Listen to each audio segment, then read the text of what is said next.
प्यारे दोस्तों, कैसे हैं आप सभी और कैसी चल रही है आप लोगों की स्टडी। तो उम्मीद करेंगे आप सभी काफ़ी बेहतर होंगे और आपकी पढ़ाई भी लगातार बेहतर तरीके से चल रही होगी।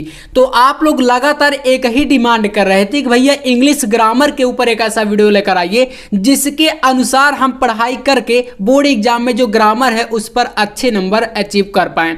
तो बस आपको अब टेंशन नहीं लेना, आज का ये लॉन्ग वीडियो आपके सामने आ चुका है और आज की इस क्लास में हम लोग प्यारे दोस्तों सेक्शन सी जो आपका है, ठीक है, यहाँ पर ग्रामर पोर्शन, तो इसको हम लोग पूरा भाई कंप्लीट समझने वाले हैं। और क्लास 12th में अगर बात करें तो जो ये पोर्शन है भाई 25 नंबर का बोर्ड एग्जाम में आता है, याद रखना। तो 25 नंबर आप समझ सकते हैं काफी यार इंपॉर्टेंट होते हैं। तो आज के इस वीडियो में भाई क्या क्या हम लोग देखने वाले, एक बार थोड़ा सा उस पर नजर आप डाल लो, फिर उसके बाद हम लोग इस मजेदार क्लास को स्टार्ट करते हैं। सबसे पहला टॉपिक आज के इस वीडियो में हमारा होने वाला है डायरेक्ट इनडायरेक्ट नरेशन, जो कि 2 नंबर का आता है, ठीक है। इसके बाद हम लोग इसी में देखेंगे सिंथेसिस को, है ना, इसको संश्लेषण बोलते हैं और करेंगे कैसे वो सब इस वीडियो में जानेंगे आप लोग। ऐसा नहीं कि भैया मैं आपको बता दूं कि ये टॉपिक आएगा ये टॉपिक आएगा, उसका आप लोग यहाँ पर पूरा का पूरा क्वेश्चन का सोल्यूशन भी समझेंगे, जिससे कि अगर आपके सामने आ जाएगा जब बोर्ड एग्जाम में वो क्वेश्चन तो उसको आप कर लेंगे। ऐसे ही देखो ट्रांसफॉर्मेशन होता है, ट्रांसफॉर्मेशन में क्या होता है वो भी हम जानेंगे। 2 नंबर के टॉपिक रहते हैं, सिंटैक्स हो गया, साइनोनिम्स, एंटोनियम्स और वन वर्ड सब्स्टिट्यूशन, ये तो देखो 2 नंबर का ये भी रहेगा। तो इसमें मैं ऐसे ऐसे इंपॉर्टेंट 20 वर्ड अभी इस वीडियो में बताऊंगा तीनों से, जिसको अगर आप पढ़ लोगे तो ये 2 नंबर तीनों का मतलब 6 नंबर ये भी आपका फिक्स हो जाएगा, ठीक है। इसके बाद भाई होमोफोन्स यहां पर देखेंगे। नेक्स्ट यहां पर एक टॉपिक होगा आइडियम्स एंड फ्रेजल्स वर्ब, जिसे बोलते हैं आप वाक्यांश या मुहावरे, है ना, हिंदी में जैसे मुहावरे पढ़ते हैं वो होता है। ट्रांसलेशन भी हम आपको कराएंगे, हिंदी से जो आपका पैसेज रहता है इंग्लिश में करने के लिए 5 नंबर का ये टॉपिक आता है। तो चलिए ये इतने सारे टॉपिक को आज की इस क्लास में हम लोग करने वाले हैं। तो शुरू करते हैं इस मजेदार क्लास को। आप लोग अपना काम कर दीजिएगा, जो भी आपको करना है आपको पता है, सब्सक्राइब लाइक जो भी है। हम लोग शुरू करते हैं यहाँ से। पहला देखो तो सबसे पहला भाई नरेशन। देखो नरेशन जो है बोर्ड एग्जाम में इसके 2 क्वेश्चन आपके आएंगे पेपर में। कितने आएंगे भैया? 2 क्वेश्चन आएंगे। अब 2 में से कोई एक क्वेश्चन आपको करना रहेगा, मतलब अटेंड करना है। जैसे कि एक क्वेश्चन आपके सामने यहाँ पर इस टाइप से रहेगा, दिया है पहला प्रश्न, कह रहा है कि ही सेड, फिर कॉमा है, फिर double inverted comma, this is my books, और फिर क्या भाई डबल इन्वर्टेड कॉमा के अंदर ये पूरा का पूरा जो वाक्य है वो लिखा गया है, ठीक है ना। तो इसको आप क्या करेंगे? चेंज करेंगे इनडायरेक्ट में। तो इसके लिए बहुत देखो सिंपल सा रूल बता रहा हूं आपको। मान लीजिए कि पूरे ग्रामर के रूल्स पता नहीं है। अब भाई मान लो कि अभी तक आपने ग्रामर पूरी तरीके से नहीं पढ़ा, तो जाहिर सी बात है कि यार आप 1 महीने में पूरा ग्रामर तो देखो कंप्लीट कर नहीं पाओगे, है ना, कैसे भी हो। क्योंकि अगर आप ग्रामर में भाई लग जाओगे तो ये तो छोटा नंबर है, लेकिन आप उधर का जो और सब्जेक्ट है जैसे फिजिक्स के ले लो, केमिस्ट्री के ले लो, हिंदी के ले लो, बायोलॉजी या मैथ जो भी है, तो भाई उधर का आपका देखो ये जो है चीज़ें जो है खराब हो जाएंगी।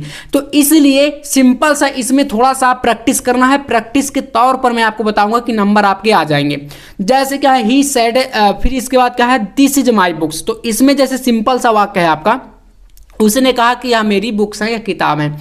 तो इसके लिए आप करेंगे क्या? यहाँ से बनाना स्टार्ट करना है। तो सिंपल से लिखेंगे यहाँ पर ही, और भाई सैड है, सैड आप लगा दो ऐसे ही सैड।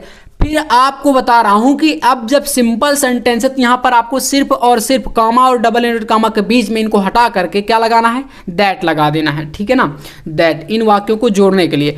फिर आपका दिस है, ये आपका सब्जेक्ट ही के अनुसार यहाँ पर ये भी चेंज हो जाएगा, तो यहाँ पर आपको दैट लगा देना, जिसको मतलब दैट में यहाँ पर भी इसको चेंज कर देना, सॉरी THAT ऐसे करके AT, ये भी दैट है, ठीक है ना। ही सेड दैट, ये दैट जोड़ने के लिए है, और ये दैट जो है आपका इसको चेंज किया गया है दिस को, ठीक है ना। तो दैट इज को भाई वाज में कर देंगे, यानी कि ये जो प्रेजेंट का वो आपका पास्ट में चला जाएगा। तो वाज, और फिर क्या भाई हिज बुक्स, माई को हिज में, हिज बुक्स ऐसे कर देना है। ये पूरा का पूरा सेंटेंस आपका चेंज है, मतलब he said that, that was his books, ठीक है ना। ऐसे ही आप और देख लो, यहाँ पर 1-2 वाक्यों को जब आप करोगे थोड़ा थोड़ा सा, तो समझ में आएगा कि आखिरकार क्या क्या चीज़ें कैसे चेंज होती हैं, क्योंकि प्रैक्टिस के ऊपर ही ये चीज़ें डिपेंड करती हैं। बाकी अगर आप सोचोगे कि भाई कोई पूरा का पूरा रूल्स रटा दे, तो ऐसा देखो पॉसिबल है नहीं।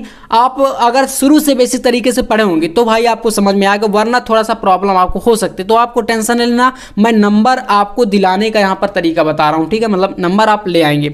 तो ऐसे यहां पर देखो दिया गया ही सेड, फिर कॉमा है, फिर डबल इन्वर्ट कॉमा है, यू आर ए स्टूडेंट, तुम एक छात्र हो, है ना, तुम क्या है भाई एक छात्र हो। उसने कहा। तो देखो आप क्या करेंगे, इसमें भी वही तरीका, यहाँ पर पहले लिखना ही सैड, और फिर मैंने क्या बताया था, इनको हटाने के लिए यहाँ पर दैट जोड़ दो, ठीक है, ही सैड दैट, और फिर क्या है, यू आर ए स्टूडेंट, तुम एक छात्र हो। तो अब यहाँ पर इसको क्या भाई, आप इनडायरेक्ट से डायरेक्ट जो भी इसमें चेंज करने का तरीका है, तो यू को कहे में बदल देना है आपको ही में। तो जब आप इसको ही में बदल दोगे तो ये भी आपका देखो क्या हो जाएगा, ये पास्ट में पहुंचेगा, है ना, प्रेजेंट कंटिन्यूअस पास्ट में। तो यहाँ पर ही के बाद यहाँ पर वाज लगेगा, ठीक है ना, वाज, क्योंकि भाई ही क्या है आपका एक किसी एक व्यक्ति के लिए बोला गया है, ही है ना, किसी एक के लिए, तो फिर यहाँ पर वाज ही लगेगा, है ना, एक वचन में। तो वाज ए स्टूडेंट, यही तरीका आपको करना है, मतलब आगे का पूरा इस तरीके से लिख देना, ही वाज ए स्टूडेंट, ठीक है। बस इस तरीके से ये आपका सेकंड वाला बन गया। फर्स्ट सेकंड ऐसे कंप्लीट हो गए। अगले वाक्य को भी आप देख लो यहाँ पर, जैसे कि आपका नंबर 3 कह रहा था, टीचर सेड, टीचर ने कहा, क्या कहा, the sun sets in the west, यानी कि जो सूरज है भाई, सूर्य है वो कहाँ पर, पश्चिम में अस्त होता है। तो भाई ये सत्य है ना, टीचर ने क्या कहा कि जो सूरज है वो पश्चिम में अस्त होता है, ठीक है। तो अब देखिएगा इसको कैसे बनाएंगे आप, यहाँ पर समझिएगा, सिंपल तरीके हैं, बहुत ही आसान से, आप अगर थोड़ा सा ध्यान दे देंगे ना तो आराम से बन जाएगा। तो टीचर ने भाई यहाँ पर बिल्कुल सत्य कहा है, तो हम क्या करेंगे, लिखेंगे द टीचर सैड। अब वही तरीका भाई यहाँ पर भी, सैड के बाद इन दोनों को जोड़ने के लिए दैट, है ना, दैट। तो द टीचर सैड दैट, अब इसके बाद पूरा का पूरा कुछ नहीं बदलना, सिर्फ और सिर्फ इसको पूरा उतार देना है। मतलब ऐसे भी देखो वाक्य आ जाते हैं जो बहुत ईजी होते हैं, तो इसमें दैट को जोड़ने के लिए सिर्फ लिखना है, बाकी का पूरा उतार दो आप लोग यहाँ पर, द सन, ठीक है, sun sets in the west, भाई इसमें क्या ही आप चेंज करोगे, सूरज पश्चिम में अस्त होता है, बस इतना ही है, टीचर ने बिल्कुल सही कहा। तो ये आपका बन गया इसका वाक्य, ठीक है। ऐसे ही आप नेक्स्ट देख लो, अगला दिया गया है, my mother said man is मॉर्टल, ठीक है। तो यहाँ पर आपको क्या करना है, इसको लिखना है माई मदर सेड, मतलब ज़्यादातर इनको नरेशन में आपको दैट का यूज करना है, ये चीज़ याद रखना। मान लीजिए अगर बोर्ड एग्जाम में आपसे पूरा सही तरीके से नहीं भी बन रहा है तो आप दैट लगा के जोड़ना, ठीक है ना, वाक्यों को सैड दैट यहाँ पर लगा दो। इसके बाद देखो यहाँ पर दोनों को जोड़ने के लिए दैट मैन इज मॉर्टल, तो बस इसको आप उस तरीके से लिख दो, मैन इज मॉर्टल, ठीक है ना, ये बन गया। नेक्स्ट यहाँ पर देखो एक और है, 5वां नंबर, इसको देख लो। 5वें में क्या कह रहा भाई, यहाँ पर कह रहा कि ही सेड टू मी, उसने क्या कहा मुझसे, what did you do yesterday, तुम यस्टरडे मतलब क्या होता है, टुमारो मतलब होता है आने वाला कल, यस्टरडे होता है बीता हुआ कल, तुमने कल बीते हुए कल में क्या किया, है ना, बीते हुए कल पर क्या किया, ठीक है ना। तो यहाँ पर आप समझ सकते हैं कि कहीं ना कहीं पूछ रहा है कोई, मतलब अगले पर्सन से पूछा जा रहा है। तो भाई अब यहाँ पर थोड़ा आप इतना तो समझ गए होंगे, कोई किसी से क्वेश्चन करा और यहाँ पर देखो क्वेश्चन मार्क भी लगा है आपके सामने, है ना, तो कोई पूछ रहा, तो इसको क्या करेंगे, यहाँ पर लिखेंगे ही सैड, सैड को बदल देना है आपको, क्या बदलना है, ही आस्क्ड, आस्क्ड मतलब पूछना या क्वेश्चन करना, है ना, तो आस्क्ड में चेंज कर देना इसको। तो ही आस्क्ड मी को आप वैसे लिख दो, ही आस्क्ड मी, उसने मुझसे पूछा। एंड यहाँ पर देखो अब जब आस्क्ड आप लगा दिए तो अब यहाँ पर दैट आपको नहीं लगाना, तो क्या करना भाई, यहाँ पर व्हाट है ना, तो लिखेंगे व्हाट यू को कर दो I did to the yesterday को देखो चेंज किया जाता है प्रीवियस डे में, आप इसके रूल्स को बुक में थोड़ा देखना। एस्टरडे को प्रीवियस डे, और जैसे टुमारो आ गया तो उसको नेक्स्ट डे लिखा जाता है, ठीक है। तो एस्टरडे है तो इसको लिखेंगे previous day, PREVIOUS, previous day. ये देखो इस तरीके से बदल जाएगा वाक्य, he asked me what I did to the previous day, तुमने कल बीते हुए कल में क्या किया या क्या किए थे, ठीक है, ऐसे आपका ये बन जाएगा। तो इस तरीके से देखो अगर आप प्रैक्टिस करोगे डेली के कम से कम 4 वाक्य ही बनाओगे तो आराम से जो आपका नरेशन वाला ये पोर्शन है ना, ये आप लोग कर लोगे। इस तरीके से करना है। नेक्स्ट पोर्शन इसमें भाई आता है आपका जो कि है सिंथेसिस। सिंथेसिस का मतलब होता है संश्लेषण करना या जोड़ना। भाई देखो यहाँ पर इसमें क्या होता है, सिंथेसिस वाले पोर्शन में एक बार समझना अच्छे से, आराम से आप इसको कर लोगे, कोई दिक्कत आपको जो है इसमें आने वाली नहीं है, ठीक है। और दिक्कत आपको आएगी तो मैं आपको सारी चीजें देखो यहाँ पर क्लियर भी करता हूँ। देखो इसमें क्या है, जैसे कि एक वाक्य दिया है, पहला सिंथेसिस को मैंने बता दिया कि संश्लेषण ही होता है इसका मतलब। The sun rises in the east, this is fact. यहाँ पर देखो कामा लगा है ना, कह सकते पूर्व विराम। तो ये एक वाक्य है पहला वाला, कह रहा है कि सूरज पूरब में क्या होता है, राइज यानी उदय होता है, सूरज का निकलता है। एंड दिस इज फैक्ट, कह रहा है यह एक तथ्य है। तो भाई दो वाक्य है ना अलग अलग, अब इन दोनों को जोड़ करके एक वाक्य बना देना है, यही होता है सिंथेसिस में, ठीक है ना। तो चलो फिर यहाँ पर आप मेरे साथ बने रहना, आपको यहाँ पर सारा डाउट क्लियर कराऊंगा मैं, और आपके सामने वाक्यों को भी बना करके दिखाने वाला हूँ, ठीक है ना। तो चलिए इसको बनाते हैं। यहाँ पर लिखना है, पहले क्या करना है, इसको बनाने के लिए सबसे पहले क्या करेंगे, इस वाले वाक्य को पहले लाएंगे, मतलब दिस इज ए फैक्ट हम लिखेंगे, यह तथ्य है। भाई तथ्य क्या है, तो देखिएगा यहाँ से, दिस इज मतलब आपका अर्थ नहीं बदलेगा, अर्थ लगभग सेम ही रहेगा, बस थोड़ा सा आपका इन वर्डों का तरीका रखने का बदल जाता है। तो this is fact that the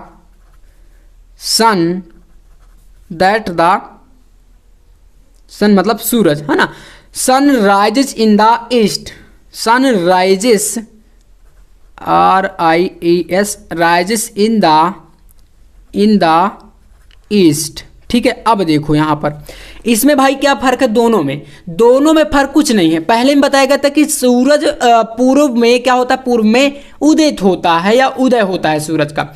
this is fact, यह एक तथ्य है। और इसमें क्या बताया गया, यह एक तथ्य है कि सूरज पूर्व में उदय होता है। बस दोनों का देखो अर्थ कहने का मतलब एक ही है, बस दोनों को हम क्या किए, यहाँ पर कॉमा था और दोनों वाक्य अलग थे, एक ये वाला एक ये वाला, दोनों को मिला करके हम लोग एक वाक्य बना दिए, ये होता है सिंथेसिस, ठीक है ना। यही आपको करना होता है। जैसे दूसरा वाला देख लो, सेकंड में कह रहा है कि सी इज रिच, वह अमीर है, सी इज नॉट हैप्पी, लेकिन वह खुश नहीं है। तो देखो इसको भी हम लोग यहाँ पर बनाते हैं, चलिएगा देखिएगा, ध्यान समझना है।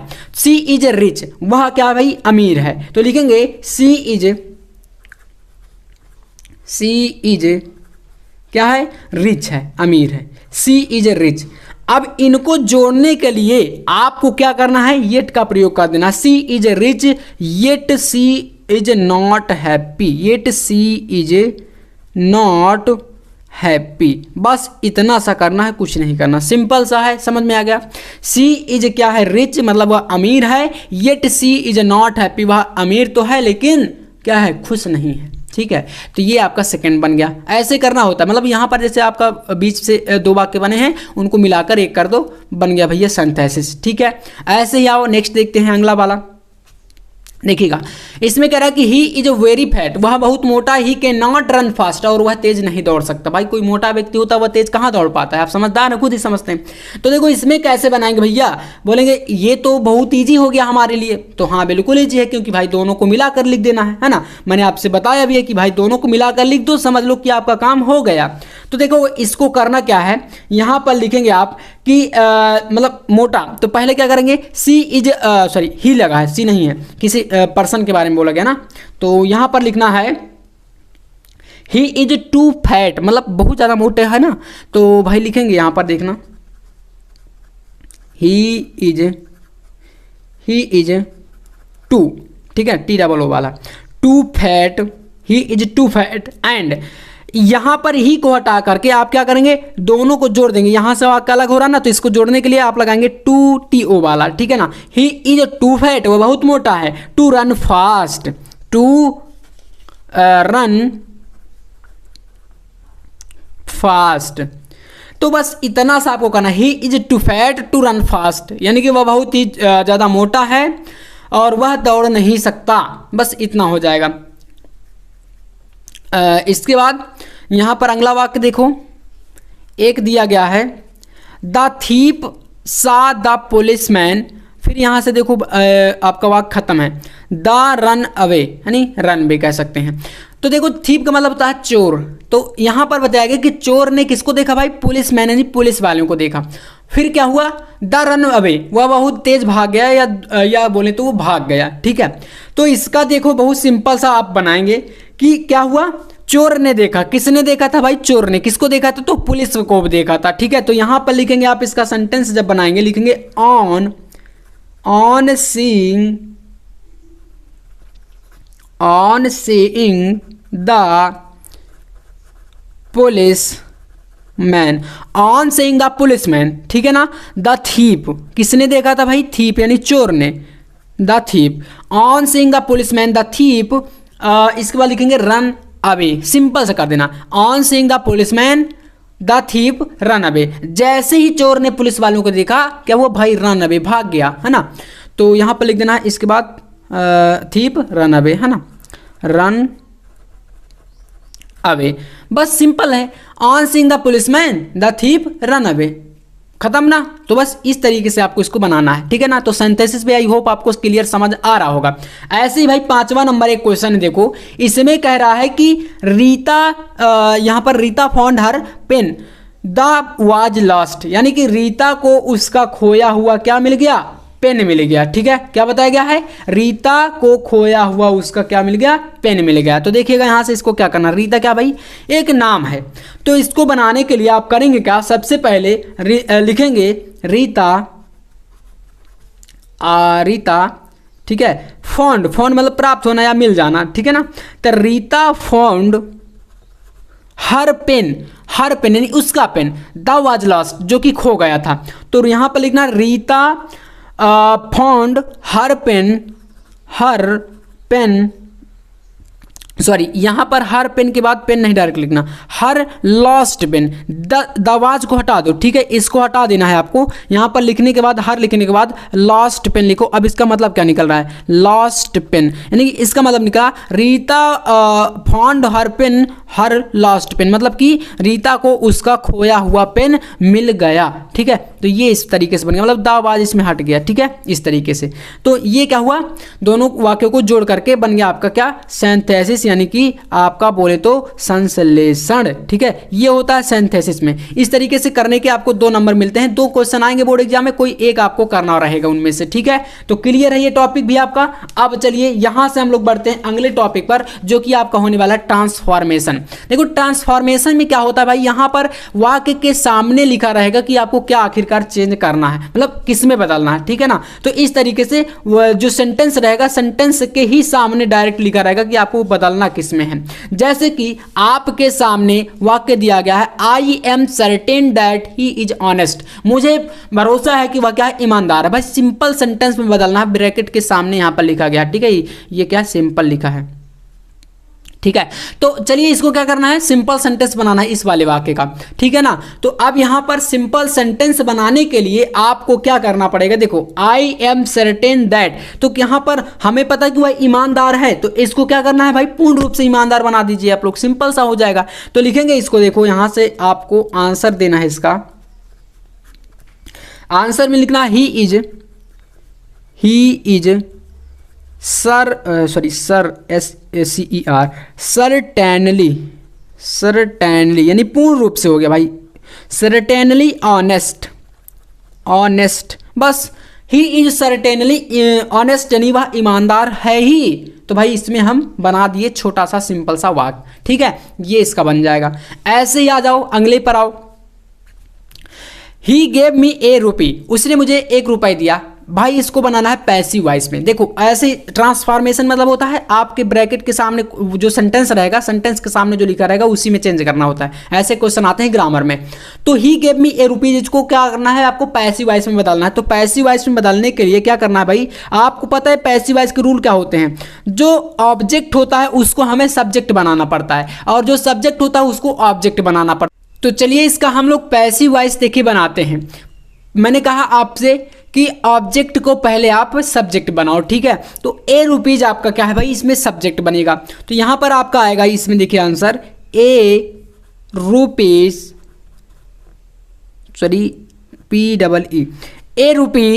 और फिर क्या है यहाँ पर देखो, आपको पता है उसने क्या किया था? ही गेव मी, उसने क्या किया भाई? ₹1 दिया, है ना। तो इसको आप क्या करेंगे? हमेशा आपको पता है जो पैसिव वॉइस बनता है वो आपका पहुंच जाता है भाई पास्ट में। तो इसमें आप जब करेंगे तो ₹1 वाज करेंगे, वाज। और भाई इसका गिव का गेव जो है इसका थर्ड फॉर्म यूज करना है, तो गिव, गेव, गिवेन होता है। तो यहाँ पर लगाएंगे आप गिवेन, ठीक है, गिवेन। तो ₹1 वाज गिवेन मी, ठीक है, मी बाई बाई किसके द्वारा किया गया, ही को आप हिम में चेंज करते हैं, ठीक है। ये भाई साहब ऑब्जेक्ट बनेगा जो सब्जेक्ट है, तो बाई हिम हो जाएगा, ही को हिम में, है ना। तो a rupee was given by him, उसके द्वारा मुझे 1 रुपये दिया गया, या उसने मुझे 1 रुपये दिया। इसको आप पैसे में जब बदले तो ये बन गया ए रुपी वाज गिवन बाई मी, उसके द्वारा मुझे 1 रुपये दिया गया। तो ये हो गया हमारा पैसिव वॉइस।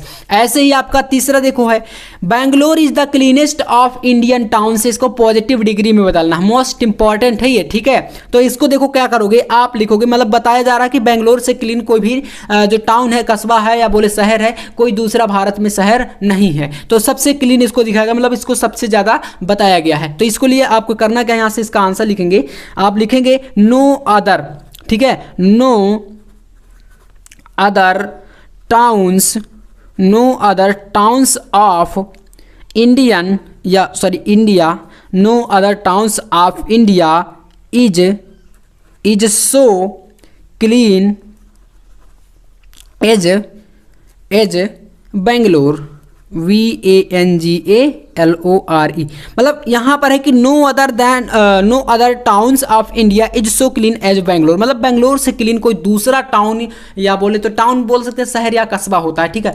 तो उससे ज़्यादा क्लीन पूरे इंडिया में कोई शहर नहीं है, ठीक है। यही चीज़ यहाँ पर दर्शाया गया था। तो ये होता है भाई ट्रांसफॉर्मेशन, इसको आपको बदलना होता है इस टाइप से, है ना, समझ गए ना। जो ब्रैकेट में सामने लिखा रहेगा वैसे ही आपको उसको चेंज कर देना होता है। इसके बाद आपका अगला टॉपिक आता है सिंटैक्स। सिंटैक्स को बोलते हैं वाक्य विन्यास। क्या बोलते हैं हिंदी में, वाक्य विन्यास। जैसे दिया गया this is the best of two, यहां पर वाक्य को आपको स्पष्ट करना है, ठीक है ना। This is this is the best of the two, यह सब दोनों में यह सबसे बेस्ट है, यानी कि यहां पर भाई कंपेयर कर रहा है, ठीक है ना, सेंटेंस। तो इसमें आप बनाएंगे क्या, देखिए इसका आंसर लिखना, जब this is the best of the two, है ना, समझने का प्रयास करना। तो इसका बनेगा बेस्ट को आप बेटर कर दीजिए, और ज़्यादा बेस्ट कर दीजिए, है ना, और भी अच्छा दिखा दीजिए। तो यहाँ पर हो जाएगा this THIS, this is better of the two, ठीक है, ये बन गया this is better of the two, मतलब यहां पर बेस्ट को आप क्या कर दिए भाई, बेटर कर दिए। इसमें वाक्य ही कह रहा था कि this is the best of the two, यानी कि दोनों में किसी एक को भाई बता रहा कि दोनों क्या यहां पर बेस्ट हैं वैसे, लेकिन आप और भी ज्यादा अच्छा कर दिए तो बेस्ट का भाई बेटर कर दिए। ये होता है वाक्यों का विन्यास, यानी उनका उल्लेख करना, ठीक है। तो ये भी आपका बोर्ड एग्जाम में 2 नंबर का टॉपिक पूछा जाता है, ठीक है। चलिए अगला देखो, कह रहा है मोहन इज ए माइजर मैन। माइजर मतलब होता है क्या, कंजूस, है ना। मोहन क्या है, कंजूस है। तो यहां पर हो जाएगा मोहन इज माइजर। डायरेक्ट आपको ज्यादा इसमें बढ़ा चढ़ा के नहीं लिखना होता है, आप डायरेक्ट लिखो मोहन इज माइजर मैन, मोहन एक कंजूस आदमी है, तो यहां पर लिख दो मोहन इज माइजर। मोहन क्या है, कंजूस है, मोहन इज माइजर, ठीक है, बस डायरेक्ट इतना कर दो, है ना। तो ये बन गया इसका क्या, आपका सेंटेंस, जो कि पूरा का पूरा आपका यहां से कंप्लीट हो जाता है। क्लियर है ना। इसके बाद यहां से कुछ और टॉपिक हम लोग देखने वाले हैं, जो कि होते हैं भाई एंटोनियम्स, साइनोनिम्स और वन वर्ड सब्स्टिट्यूशन के टॉपिक, और ये बोर्ड एग्जाम में आते हैं 2-2 नंबर के लिए, ठीक है। तो सबसे पहला देखो यहां पर आपके सामने आने वाला है एंटोनियम्स, जो कि आपको यहां पर बताए जाएंगे। तो चलिए इन तीनों टॉपिक को आप अच्छे तरीके से समझ लेना और एक एक क्वेश्चन को याद कर लेना। आज के इस वीडियो में जितने भी टॉपिक मैं बताऊंगा मोस्ट इंपॉर्टेंट आपके लिए होने वाले हैं, ठीक है। तो चलिए आंसर के साथ यहां पर रहेगा पूरा, ठीक है। देखो एंटोनियम्स को बोलते हैं भाई विलोम शब्द, है ना, जस्ट उल्टा जो होता है। जैसे आपके सामने एबव हो गया, एबव का मतलब होता है ऊपर, और इसका जस्ट उल्टा आपको चाहिए विलोम, है ना, तो ये हो जाएगा वेलो यानी नीचे। तो अब एक बार मैंने बता दिया, अब आप समझ जाएंगे। तो सेकंड भाई अटैक, अटैक का मतलब आक्रमण, तो इसका हो जाएगा डिफेंड। एबिलिटी योग्यता, तो इसका हो जाएगा इनएबिलिटी यानी अयोग्यता। एडवांस होता है आगे बढ़ना। देखो ये जितने बता रहा हूं मोस्ट इंपॉर्टेंट यहाँ पर चूज करके मैं लाया हूं, है ना। तो एडवांस हो गया आगे बढ़ना। रिट्रीट इसका हो जाएगा एडवर्सिटी का विपत्ति, तो इसका हो जाएगा प्रॉस्पेरिटी यानी कि संपत्ति बोल सकते हैं, है ना, या अवसर बोल सकते हैं।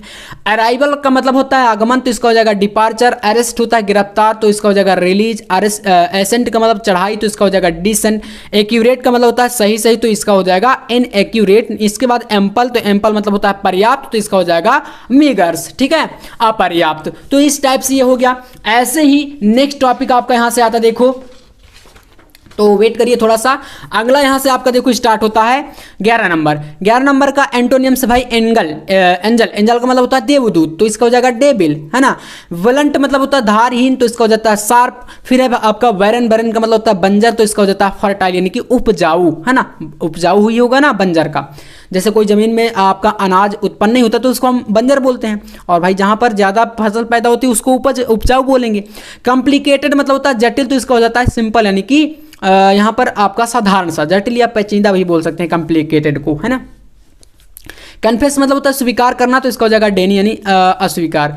सिविलाइज्ड शब्द, तो इसका हो जाएगा विल्ड यानी जंगली। डीप का होता है गहरा, तो इसका हो जाएगा सैलो, है ना। इसके बाद है क्रेडिट। क्रेडिट का मतलब होता है उधार, तो इसका हो जाएगा कैश यानी नगद। सर्टेन का मतलब होता है निश्चित, होता है ना अभी जस्ट बताया कि वह निश्चित रूप से ईमानदार है, हमने ये सब वाक्य देखा था।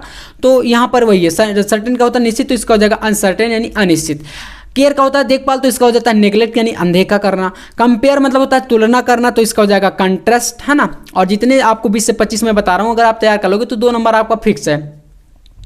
करेजियस होता है साहसी, तो इसका हो जाएगा टाइम्ड। डिमांड होता है मांग, तो सप्लाई होता है पूर्ति के लिए। डायनामिक होता है गतिशील, और स्टैटिक होता है भाई यहाँ पर स्थिर के लिए, है ना, कि कोई भी चीज स्थिर है। इंट्रेंस का मतलब होता है प्रवेश, तो यहाँ पर हो जाएगा इसका स्ट्राइक यानी कि निकास। इसके बाद यहाँ से आपका अगला जो टॉपिक आता है भाई वो आने वाला है यहाँ पर साइनोनिम्स। तो चलिए साइनोनिम्स को भी समझते हैं यहाँ पर, और इसी टाइप से यहाँ पर आंसर के साथ ये भी आपको मिलने वाले हैं। देखो साइनोनिम्स, सिनोनिम्स का मतलब होता है भाई समानार्थी शब्द, ठीक है, समानार्थी। जैसे अटेन का मतलब होता है प्राप्त करना, तो इसका हो जाएगा अचीव या गेन, ठीक है। एबंडन का मतलब होता है यहाँ पर छोड़ देना, तो इसका मतलब होता है, देखो 2 बता रहा हूँ, कोई एक भी आपका याद रहेगा ना तो भी आपके लिए काफी हो जाता है। जैसे एबंडन मतलब छोड़ देना, तो इसका हो जाएगा लीव। लीव मतलब भी छोड़ देना होता है या त्याग देना। फॉरसेक मतलब भी छोड़ देना या भूल जाना, है ना, तो ये हो जाएगा। अटैक का होता है आक्रमण, तो इसका हो जाएगा एग्रेशन। एबिलिटी योग्यता, इसका हो जाएगा टैलेंट। दोनों एक दूसरे के समान है, ठीक है, दोनों का अर्थ समान ही आता है लगभग। एंगर का होता है क्रोध, तो इसका हो जाएगा रेज या वर्थ, ठीक है। एक्नॉलेज मतलब स्वीकार करना, तो एक्सेप्ट वो भी बोल सकते हैं। ब्रेव मतलब बहादुर, तो इसका वायलेंट हो जाएगा। बेन मतलब होता है सांप, तो इसका हो जाएगा कस या मिस्चीफ, है ना, ये भी होता है सांप के लिए ही ये वर्ड यूज होते हैं। बेनिफिट का मतलब होता है लाभ, तो इसका हो जाएगा प्रॉफिट या एडवांटेज। ब्यूटीफुल का मतलब होता है भाई यहाँ पर सुंदर, तो इसका हो जाएगा प्रिटी या लवली, है ना। विजी का मतलब होता है बेस्ट, तो इसका हो जाएगा ऑक्यूपाइड, है ना। इसके बाद है बून। बून मतलब वरदान, तो इसका हो जाएगा फेवर या कंफर्ट, ठीक है। इस तरीके से ये क्या भाई इसके क्या है साइनोनिम्स वर्ड हैं। नेक्स्ट आते हैं अगला जो आपका यहाँ से आता है, और भी साइनोनिम्स आपको अभी बताने वाले हैं। तो नेक्स्ट देखो आपके सामने यहाँ पर है 13 नंबर। इसका मतलब होता है कन्विक्ट मतलब अपराधी, तो इसको बोलेंगे क्रिमिनल, ठीक है। आप बोलते हैं ना क्रिमिनल, तो क्रिमिनल भी अपराधी के लिए होता है जो जेल में रहते हैं ना, जो कोई अपराध करता है उनको क्रिमिनल बोलते हैं। ऐसे ही क्लेवर हो गया, तो यहाँ पर होता है इसका चतुर, तो इसका हो जाएगा टैलेंटेड यानी कि होशियार या चतुर, दोनों सेम है। कॉन्फ्लिक्ट मतलब होता है संघर्ष, तो यहाँ पर हो जाएगा इसका स्ट्रगल। स्ट्रगल मतलब भी संघर्ष ही होता है। कैप्चर होता है पकड़ना, तो अरेस्ट या सीज करना, है ना, वो भी हो जाएगा। करप्ट होता है भ्रष्ट के लिए, तो डेमोरलाइज हो जाएगा। डिफीट मतलब हराना, तो इसका हो जाएगा ओवरकम। ओवरकम मतलब होता है विजय प्राप्त करना, तो विजय प्राप्त करना या हराना एक ही चीज ना हो गया, है ना, समझ लीजिए आप लोग थोड़ा सा। डिस्कार्ड होता है छोड़ना, तो यहाँ पर हो जाएगा रिजेक्ट। डीड मतलब कार, तो इसका हो जाएगा अचीवमेंट। डेवलप होता है विकास के लिए, तो यहाँ पर प्रोड्यूस या ग्रो हो जाएगा। ग्रो मतलब भी आपका विकास होता है ना, आगे बढ़ना या ग्रो करना एक ही चीज है। डिस्कवर मतलब खोजना, तो इसका हो जाएगा डिस्क्लोज। डिस्ट्रीब्यूट मतलब बांटना, तो इसका हो जाएगा डिवाइड, है ना। एफर्ट मतलब प्रयत्न करना, तो इसका हो जाएगा अटेम्प्ट या ट्रायल, है ना, प्रयास करना। एनिमी मतलब दुश्मन यानी इसका हो जाएगा अपोनेंट। तो 25 मैंने आपको करा दी, देखो एंटोनिम्स के वर्ड 25 मैंने आपको करा दिया, साइनोनिम्स के वर्ड टोटल कितने हो गए 50। और अगर ये 50 कर लोगे ना तो बोर्ड एग्जाम में 4 नंबर आपका यहां से फिक्स होगा, क्योंकि 2-2 नंबर के ये टॉपिक आते हैं। अब हम लोग बात करेंगे भैया किसकी, वन वर्ड सब्स्टिट्यूशन की, यानी वन वर्ड सब्स्टिट्यूशन का मतलब होता है अनेक शब्दों के लिए एक शब्द। तो चलिए इसको भी देखते हैं, पूरा आंसर के साथ देखो मैं लेके आया हूं। और अगर ये सारी की सारी चीजें आप लोग पीडीएफ फॉर्मेट में चाहते हैं कि भैया जो चीजें आप पढ़ा रहे हैं पूरा कंप्लीट नोट्स हमें मिल जाए, तो इसके लिए आपको मैं ऑल सब्जेक्ट का पूरा नोट्स भी प्रोवाइड करा रहा हूं। देखो कैसे मिलेगा ये, तो आपको physics, chemistry, biology, Hindi, English ये पूरे कंप्लीट इसी तरीके से जो भी टॉपिक मैं कराता हूं आंसर के साथ पूरा मिल जाएगा मात्र 99 रुपए में, ठीक है। तो आप लोग चाहते हैं अगर लेना तो पीडीएफ फॉर्मेट में आपको प्रोवाइड में कराऊंगा। देखो 95 8511470534 ये व्हाट्सअप नंबर है। इस पर आप मैसेज करके बोल दीजिएगा भैया मुझे नोट्स चाहिए, तो मैं आपको पूरा कंप्लीट नोट्स, और ये किसके लिए है, जो बच्चे नोट्स नहीं बना रहे हैं। अगर आप नोट्स बनाया है तो और बेहतर तरीके से बनाओ, आपको फिर ये लेने की जरूरत नहीं है ना, फिर अपना ही नोट्स आप अच्छे तरीके से प्रिपेयर करो, क्योंकि एग्जाम टाइम पर ये नोट्स बहुत काम आएंगे आपके, क्योंकि वहां पर फिर बुक्स से आप नहीं पढ़ोगे। तो फिर आप लोग यहाँ पर इन चीजों से पढ़ाई कर सकते हो, और यहाँ पर प्रीवियस ईयर के पेपर सेट भी मिलेंगे सारे के सारे अनसॉल्व, तो उनको भी आप सॉल्व करके प्रैक्टिस करते रहोगे। 7 सेट जो है हर एक सब्जेक्ट से मिलेंगे, तो आपके लिए बहुत ही अच्छा मौका है। 99 रुपए बिल्कुल इसकी सीमित फीस है, और सब्जेक्ट इसमें मिल रहा है 99 रुपए में, तो अब इससे ही कम भाई साहब क्या ही हो सकता है ना। तो अगर चाहते तो ऑल सब्जेक्ट आप ले सकते हैं इस नंबर पर कॉन्टेक्ट करके, ठीक है। बाकी चलिए यहां से हम लोग शुरू करते हैं अगला टॉपिक, और ये पीडीएफ वगैरह सारी चीजें वहीं पर मिल जाएंगी आपको। कह रहा है कि ए life history of a man, इसको समझ लो, समझना इंपॉर्टेंट है। रिटन बाय हिमसेल्फ मतलब होता है इसका ऑटोबायोग्राफी, यानी आत्मकथा बोलते हैं। अगर कोई व्यक्ति अपने जीवन के बारे में खुद लिखता है तो उसको आत्मकथा ही ना बोलेंगे। इसके बाद a person who believes that there is no god, यानी कि एक व्यक्ति जो कि विश्वास करता है कि जो गॉड है वो नहीं है, भगवान नहीं है, उसको एथिस्ट यानी कि नास्तिक बोलते हैं। एन असेंबली ऑफ लिस्टनर, श्रोताओं की सभा को ऑडियंस यानी कि श्रोता बोलेंगे। A life history of a man written by क्या है, समवन एल्स, यानी किसी के द्वारा लिखा गया है। दूसरे व्यक्ति के जीवन के बारे में कोई लिखता है तो उसको बायोग्राफी यानी जीवनी बोलते हैं, है ना। कोई दूसरा लिखता है। Belonging to the same times, इसको बोलते हैं contemporary. A government of the people by the people and for the people, जनता का जनता के द्वारा शासन जो होता है उसको हम डेमोक्रेसी बोलते हैं, यानी कि लोकतंत्र बोलते हैं, ठीक है, हिंदी में। फिट टू बी चूजन, चुनने के योग्य उसको बोलेंगे eligible. A selfish person who always thinks, ऐसा व्यक्ति जो कि खुद के बारे में हमेशा सोचता है उसको एगोइस्ट यानी कि क्या बोलते हैं, स्वार्थी बोलेंगे, यानी कि जो खुद के बारे में ही सोचता रहे ऐसा व्यक्ति, है ना, स्वार्थी होता है। इसके बाद देखिएगा नेक्स्ट यहाँ पर है वर्किंग फॉर मनी, पैसे के लिए जो काम करे उसको बोलते हैं मर्सनरी, ठीक है। A child whose parents are dead, यानी ऐसा बच्चा जिसके माता पिता नहीं है तो उसको क्या बोलते हैं, ऑर्फन यानी कि अनाथ बोलते हैं हम, ठीक है। तो इस टाइप से हो जाता है। इसके बाद यहाँ पर देखिए नेक्स्ट क्या है, that can not be scenes through, उसको बोलते हैं opaque. One who goes on a journey to the holy place, यानी कि अगर आप किसी पवित्र स्थान पर यात्रा के लिए जाते हो तो उसको पेलिग्रिम्स बोलते हैं, किसी व्यक्ति को तीर्थयात्री, है ना। ऐसे ही a person who can neither read nor write, यानी कि ऐसा व्यक्ति जो पढ़ लिख नहीं सकता उसको क्या बोलते हैं, इलिटरेट यानी निरक्षर या अनपढ़ बोल सकते हैं। A government of the people by the people, मैंने आपको बताया डेमोक्रेसी होता है इसका। One who does not eat meat, यानी कि जो मांस नहीं खाता उसको वेजिटेरियन यानी कि शाकाहारी बोलते हैं। तो ये सारे के सारे जो सेंटेंस है भाई मोस्ट इंपॉर्टेंट है, ये रिपीटेड है बोर्ड एग्जाम में, तो इनको जरूर करके जाना, ठीक है ना। अगला है देखो यहां पर दिया गया 17 नंबर, कह रहा one who has great love for one's country, यानी ऐसा व्यक्ति जो अपने देश के प्रति बहुत ज्यादा प्रेम करता है देश से, तो उसको बोलते हैं पैट्रियट यानी देशभक्त, ठीक है। That is difficult to believe, यानी कि जिस पर विश्वास करना क्या हो, कठिन हो, तो उसको अनबिलीवेबल, अविश्वसनीय बोल सकते हैं हिंदी में, ठीक है ना। मैं देखो हिंदी के साथ समझाता हूं क्योंकि अगर डाउट रहेगा तो फिर चीजें गड़बड़ हो जाती है, तो डाउट रहना नहीं चाहिए वैसे, है ना। अब इसके बाद देखो ruler who has absolute authority, ऐसा शासक जिसके पास पूर्ण स्वामित्व, तो उसको बोलते हैं डिक्टेटर। डिक्टेटर यानी कि क्या बोलते हैं, डिक्टेटर आप जानते हैं, यानी कि पूर्ण रूप से किसी को कुछ भी करना चाहे वो शासक तो कर सकता है, ठीक है। तो तानाशाह कह सकते हैं हिंदी में। तो यहाँ पर ये आपका इसका अर्थ है। ऐसा ही अगला देखो one who know many language, यानी कि कोई ज़्यादा से ज़्यादा भाषाएं, कई भाषाएं जानता है उसको लिंग्विस्ट बोलेंगे, यानी कि अनेक भाषाओं का जिसको ज्ञान हो, ठीक है। तो 20 यहाँ से देखो मैंने क्या करा दिए आपको, वन वर्ड सब्स्टिट्यूशन। तो टोटल मैंने आपको क्या क्या चीज़ें कराई भाई, यहाँ पर मैंने आपको देखो 25 एंटोनियम्स कराए, 25 आपको साइनोनिम्स कराए, 20 आपको मैंने वन वर्ड सब्स्टिट्यूशन। कितना हुआ, 20 × 60 और 10 70 वर्ड हो गए ना। 70 क्वेश्चन आप कर लोगे ना तो 6 नंबर आपका कहीं नहीं जाने वाला, कोई भी पेपर सेट आ जाए आपका फिक्स रहेगा, ये मेरी गारंटी है। बाकी आपको ऐसे ही लगातार मैं वीडियो प्रोवाइड कराता रहूँगा हर एक टॉपिक पर। चैनल पर नए हैं तो आप सब्सक्राइब करके रखना, बस इतना आपको करना है। बाकी अगर सब्सक्राइब नहीं करोगे तो फिर वीडियो आपसे मिस होंगी। अगला एक टॉपिक भाई साहब है आइडियम्स और फ्रेजेस, जिसको बोलते हैं मुहावरे और वाक्यांश।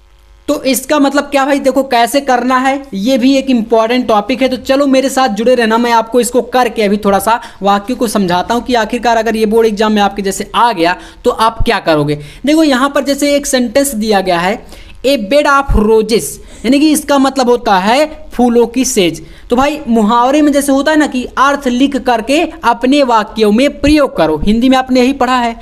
तो चलो फिर इसको क्या करना है, अपने वाक्यों में लिखते हैं और पहले इसका अर्थ समझाते हैं। तो देखो इसका जो अर्थ होता है वो होता है क्वाइट कंफर्टेबल, यानी बहुत ही आरामदायक चीज बताई गई यहाँ पर, ए बेड ऑफ रोजेस, है ना, इसका मतलब यही नहीं हुआ। तो यहाँ पर हो जाएगा इसका quite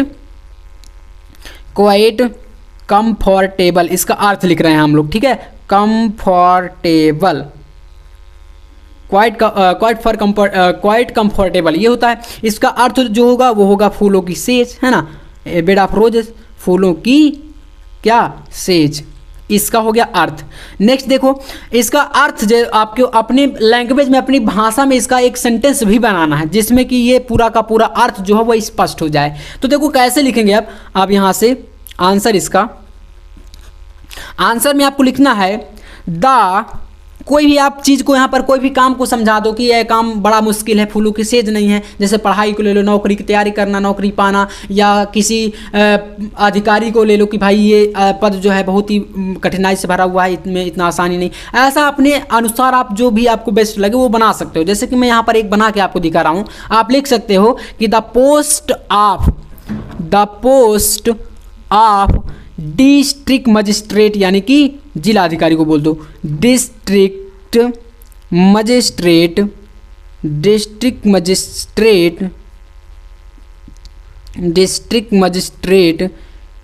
is not a bed of roses. समझ रहे हो आप लोग, यहाँ पर बता रहा है कि the post of district magistrate is not bed of roses, यानी कि जिला अधिकारी की जो पोस्ट है वह फूलों की सेज नहीं, भाई पूरे जिले की जिम्मेदारी होती है। कुछ भी हो रहा है डायरेक्ट क्या है उसके जिम्मेदार जिला अधिकारी, क्योंकि भाई उनके पास चाहे जितना भी बड़ा कोई अधिकारी हो जिले के अंदर, उससे मतलब डीएम से बड़ा तो हो नहीं सकता, तो उनकी पूरी जिम्मेदारी होती है। मतलब हर एक चीज़ जो लागू होगी वो उनके आदेश के अनुसार ही लागू होती। तो कहीं ना कहीं आप समझ सकते कि भाई ये पोस्ट जो है ना बहुत ही आसान नहीं होती है। जितना भाई इस नौकरी को पाना मुश्किल है, उससे ज़्यादा मुश्किल है उस नौकरी को जो है लगातार जो है निभाना। तो कहीं ना कहीं आप समझ सकते हैं कि ये पोस्ट जो है बहुत ही ज़्यादा कठिनाई से पूर्ण है, ठीक है ना, भरी हुई है। ऐसे ही एक देखो यहाँ पर है एट लार्ज। एट लार्ज का मतलब होता है भाई स्वतंत्र, तो इसको आप बोल सकते हो स्वतंत्र या फ्री, है ना, फ्री, सॉरी FREE, फ्री, यानी स्वतंत्र भी आप लिख सकते हो। ये हो गया। अब इसको आप अगर अपने सेंटेंस में बनाना चाहते हो, वाक्य बनाना चाहते हो, तो क्या कर सकते हो, बहुत सिंपल सा कोई वाक्य बना दो आपको अगर जो आ रहा हो। जैसे यहाँ पर इसका हम सेंटेंस बना सकते हैं the thief is at large. At large मतलब स्वतंत्र होना। The thief is at large after RETURNING, returning, है ना, रिटर्निंग यहाँ पर समझ लेना। आप at large after returning from the police POLICE police custody. इसका मतलब क्या हुआ, देखो इसका मतलब है कि जो चोर है, the thief is at large. देखो ये एट लार्ज आपका सेंटेंस में ही आया ना ये वर्ड, है ना, कहीं ना कहीं ये वर्ड जो होते हैं इनको आपका सेंटेंस जब बना रहा है तो उन सेंटेंस में वाक्यों को आना चाहिए, ये इंपॉर्टेंट होता है। तो the thief is at large after returning from the police custody, यानी पुलिस कस्टडी से छूटने के बाद चोर पूर्ण रूप से भाई स्वतंत्र हो गया, ठीक है। ऐसे आपको इनको बनाने होते हैं, ये होते हैं मुहावरे या लोकांश, वाक्यांश यानी आइडियम्स और फ्रेजेस। तो इस टाइप से होता है। एक और है आपके लिए मोस्ट इंपॉर्टेंट, ए रेड लेटर डे। ए रेड लेटर डे, ए रेड लेटर डे का मतलब होता है महत्वपूर्ण दिवस, या बोल सकते हैं इंपॉर्टेंट डे। क्या होता है, इंपॉर्टेंट डे, या बोले तो महत्वपूर्ण दिवस, ठीक है ना, महत्वपूर्ण दिवस। तो देखो कोई एक ऐसा दिन बता दो जो कि बहुत ज़्यादा महत्वपूर्ण, जैसे 15 अगस्त, 26 जनवरी, है ना, ऐसे और भी कई सारे दिन आते हैं जो कि देश के लिए बहुत ज़्यादा महत्वपूर्ण होते हैं, तो वो उनको बोलते हैं ए रेड लेटर डे। तो चलिए इसका भाई सेंटेंस आप कैसे बनाएंगे वो आप देखिएगा मेरे साथ, मैं आपको बना के यहाँ पर पूरा दिखाता हूँ। तो इसका यहाँ से भाई लिखते हैं आंसर, ठीक है। तो मैंने बताया कि जैसे 15 अगस्त को ले लो या 26 जनवरी को ही ले लो, तो लिखेंगे the republic day, REPUBLIC, the republic day is अब यहाँ से इसको पूरा सम्मिलित कर दो इसी सेंटेंस में, मैंने बताया ना सम्मिलित करना है, तो जैसे यहाँ पर सम्मिलित कर दो, ए रेड लेटर डे, ए रेड लेटर डे, इसके बाद लिख दो इन इंडियन हिस्ट्री, यानी भारतीय इतिहास में जो रिपब्लिक डे है 26 जनवरी है, ये क्या है, महत्वपूर्ण दिवस है, समझ गए, हिस्ट्री HISTORY है ना। तो अब यहाँ से देखो इसका वो अर्थ स्पष्ट हो गया ना, कह रहा था कि ए रेड लेटर डे का अर्थ स्पष्ट करो आप लोग, तो भाई हमने बताया कि इसका मतलब होता है महत्वपूर्ण दिवस, तो हमने लिखा the republic day is a red letter day is in Indian history, यानी भारतीय इतिहास में जो रिपब्लिक डे है 26 जनवरी है वो एक महत्वपूर्ण दिन है या महत्वपूर्ण दिवस है। अब एक लास्ट आपको दे रहा हूं, इसको बनाकर आप दिखाना, बाई एंड बाई, इसका मतलब होता है धीरे धीरे, ठीक है ना, धीरे धीरे। इसका अगर आप जैसे लिखोगे क्या मतलब अर्थ आप लिखना चाहोगे तो इसका हो जाएगा बिफोर लॉन्ग, ठीक है ना, इसको बोलते हैं बिफोर लॉन्ग, ये हो जाएगा। आपको एक सेंटेंस प्यारा सा इसमें बनाना है, आपका काम है, ठीक है। और हो सके तो कमेंट कर देना इसका सेंटेंस क्या बनेगा, कमेंट में आप लोग जरूर बताना, ठीक है ना। जैसे कि मैंने आपको इसका जो है अर्थ लिख करके बताया, सेंटेंस भी बनाना सिखाया, 3 आपको बता दिए। एक आपको एग्जाम्पल के तौर पर आपका होमवर्क है, इसको आपका इसका आंसर कॉमेंट में छापना है। आखिरकार क्या होगा तो मुझे भी पता लगे ना कि भाई आप पढ़ रहे हो कि नहीं, क्योंकि अगर आप पूरा वीडियो देखोगे तो कहीं ना कहीं ये चीज़ आपको मिलेगी।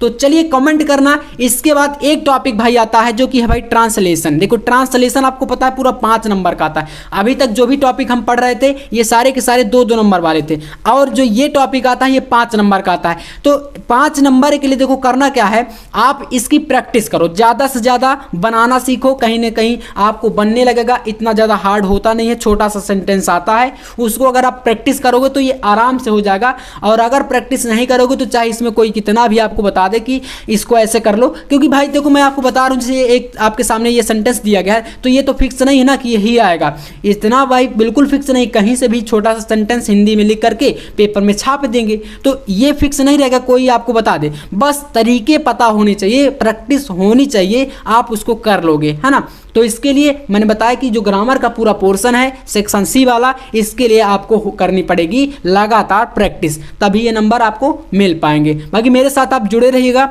आप जो है लगातार अगर जुड़े रहेंगे तो आपको ऐसे वीडियो मिलते रहेंगे। चैनल पर नए तो सब्सक्राइब आप कर लीजिएगा। और अगर आपको ये नोट्स चाहिए तो आप नोट्स भी ले सकते हो, बाकी नोट्स अगर बना रहे हो तो फिर मत लेना, ठीक है ना, अपने से बनाओ, जो मैं पढ़ाता हूँ लगातार उनको बनाओ, ठीक है। और अगर नहीं बना रहे हो तो फिर PDF नोट्स मिलेंगे। तो ये नंबर पर कांटेक्ट कर सकते हो व्हाट्सएप पर, 99 रुपये आपको पे करने पड़ेगा, ऑल सब्जेक्ट मिल जाएगा, बहुत ही कम फीस है, आप समझ सकते हैं, ठीक है। इतने में आपको कहीं नहीं मिलेगा, इसकी मैं गारंटी देता हूँ, ठीक है। तो आज का वीडियो कैसा लगा कमेंट करके बताना। मिलते हैं नेक्स्ट वीडियो में नेक्स्ट टॉपिक के साथ, तब तक के लिए जय हिंद, वंदे मातरम।